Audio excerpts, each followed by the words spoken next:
Você é sem limite mesmo, hein? Você é sem limite mesmo, hein? Então vamos lá, vamos falar de um assunto bem interessante aqui antes de tudo, que é um assunto que praticamente é muito legal.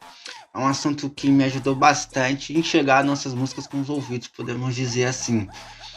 Então seja bem-vindo à Escola Quebradaço. Então vamos falar do nosso espaço tridimensional, dar uma resumida, eu espero ajudar vocês um pouco a enxergar suas músicas, suas mixagens, principalmente as nossas músicas de referência. Para quem tem assim um monitor, uma caixa, ou até mesmo um fone de ouvido. Então, vamos falar do mono e do estéreo. E o que é isso principalmente? Se eu abrir aqui, a gente pode ver que nós temos uma faixa em mono, que é esse verde. Vou tirar daqui. E essa faixa azul que está em estéreo. Então o que significa isso? O mono é quando nós temos o mesmo som tanto no L e tanto no R. Mesmo volume, a mesma coisa, não muda nada. Aí por isso que nós temos aquela sensação de que ele fica no centro. E o estéreo é quando nós temos alguma diferença entre o L e entre o R e faz o nosso estéreo. Mas mesmo assim, mesmo que você pegue uma faixa em estéreo, se você for para ouvir qualquer coisa, uma dica que eu já deixo aqui, antes de fazer qualquer coisa, escute a sua faixa de áudio. Eu principalmente estou usando coisas baixadas aqui da internet, eu sempre escuto para ver se está em mono, se já está em estéreo. Então às vezes o próprio áudio já está em mono. Mesmo que mesmo que ele esteja em estéreo, às vezes ele pode já estar em mono. Às vezes ele foi salvo em estéreo, mas o áudio ainda continua em mono, beleza? Então vamos olhar aqui. Vamos representar que esse bonequinho é a gente. Então o que é o mono? O que a gente pode deixar assim no mono que é bem interessante? Se a gente for ouvir a maioria das músicas, bem no centro aqui, ó, que é o nosso mono, a gente escuta praticamente o kick, nós escuta o sampler, nós escuta a voz, porque é o que fica no mono, é o que fica na frente. Se a gente for reparar de frente, é o que fica aqui na frente. Por quê? É o que dá punch, é o que dá presença, é o que dá, né, podemos dizer, a vida, é a raiz da música. Então, aqui é o mono, e se você for escutar alguma coisa em estéreo, a gente vai escutar praticamente aqui nas bordinhas aqui, né? Que é o famoso pan. E o que é o pan? O pan é isso daqui, ó. Se a gente for abrir o Ableton, que a gente pode mover aqui, ó, né? Tanto o lado R direito e tanto pro lado R, que é o esquerdo, que geralmente nós tá com umas coisas que não são os elementos principais, né? Porque na mixagem nós temos que escolher quais são os nossos elementos principais, e isso é você que decide. Pode ser o kick, pode ser o clap, pode ser a voz.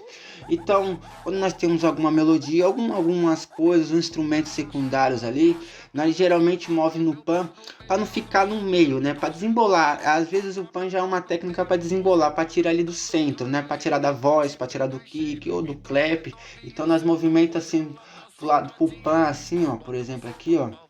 Se a gente for tirar aqui, ó, se a gente for pegar outro, mover o nosso pan para cá, tanto pro lado R e o nosso tanto pro lado R, mover alguns instrumentos para tirar do meio, né? Para tirar do foco, para tirar da voz, do kick, do clap. Beleza. E nós temos o nosso volume de fader, que é isso daqui no Ableton, certo? Ó. Se a gente for reparar aqui, ó, nosso volume de fader. A gente pode abaixar, nós pode abaixar. Qual que é o nosso limite, né? No áudio digital, o limite é o 0. E o mais baixo, né, vai até o 60, até o 40 ali, beleza? E o que a gente pode fazer? Quando a gente nós tá num espaço que uma coisa soa grande, por exemplo, nós temos uma voz que fica bem destacada aqui. E quando você escuta uma voz bem baixinha, nós escuta ela praticamente lá no fundo, bem pequenininha. Então nós pode controlar isso no fader, certo?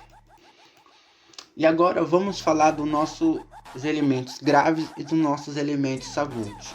Então, por exemplo, uma música bem que tá bem separadinha, bem assim equalizada, podemos dizer, nas suas músicas de referência. Se a gente for reparar, assim, nós vai ter uma sensação. O grave é uma coisa realmente difícil de captar da onde está vindo. Mas assim, mixando, estudando, nós sempre pode reparar que a gente tem uma sensação de que o grave sempre soa aqui embaixo, assim, ó. E nós pode reparar que a voz soa praticamente no médio, tá? A voz praticamente pega um médio um pouquinho dos agudos aqui. E por exemplo, nós temos alguma coisa bem fininha, bem aguda, nós temos uma sensação de que nós escuta lá aqui em cima, aqui ó, que faz sentido, que aqui em cima os agudos, médios e nós temos aqui a sensação dos graves. E isso é bem interessante e isso já pode nos ajudar a equalizar, a controlar o volume de fader também, que isso ajuda bastante. Mesmo uma coisinha esteja aqui embaixo e tem agudo, nós vai ouvir ela aqui em cima.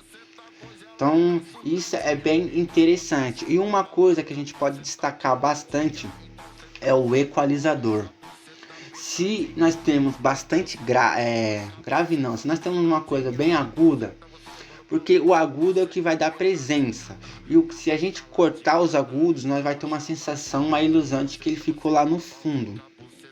Então, geralmente, eu não gosto de deixar as coisas tudo no agudo, e sim, eu praticamente deixo os meus elementos principais no agudo.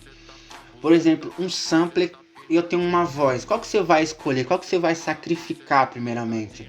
Porque nós temos que ter isso em mente. Não dá para destacar tudo. Você vai ter que selecionar o seu elemento principal e tudo vai soar praticamente, podemos dizer assim, uma ilusão abaixo dele, tá? Nós temos um limite. Não dá para destacar todo mundo. Não dá para colocar agudo em todo mundo. Então nós temos que sacrificar umas coisas e colocar assim na nossa cabeça qual que a gente quer que fique em destaque. Como é funk, eu gosto de deixar praticamente o sampler, né? Bem agudão assim, podemos dizer, com agudo destacado, a voz no médio e nós temos o grave. O grave também precisa dos agudos para dar aquele punch, para dar aquela, né, para destacada, porque se nós corta todos os graves do kick, nós temos uma sensação de que o nosso kick ficou lá no fundo, beleza? Então, uma coisa que vocês também botem em mente: não dá para colocar todo mundo no mesmo espaço. Nós temos que sacrificar aos poucos. Nós vai sacrificando para um elemento se destacar o outro. Então, por exemplo, nós temos no funk assim.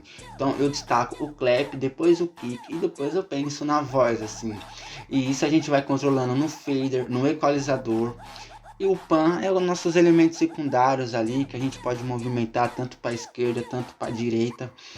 Então, é uma diquinha bem básica aqui para vocês, só para vocês terem uma noção do que é o nosso espaço tridimensional. E quando você está escutando alguma coisa, e por exemplo, tem alguma coisa assim tocando bem no estéreo, assim ó, por exemplo, um sampler que você coloca um fone de ouvido, você escuta bem no estéreo. Geralmente também ele tá em mono, tá? Às vezes aquele sampler também tem alguma coisa em mono, porque só em estéreo não tem aquele punch, não tem aquele peso. Então às vezes é porque o estéreo também tá mais largo do que o centro, que é o famoso mid-side.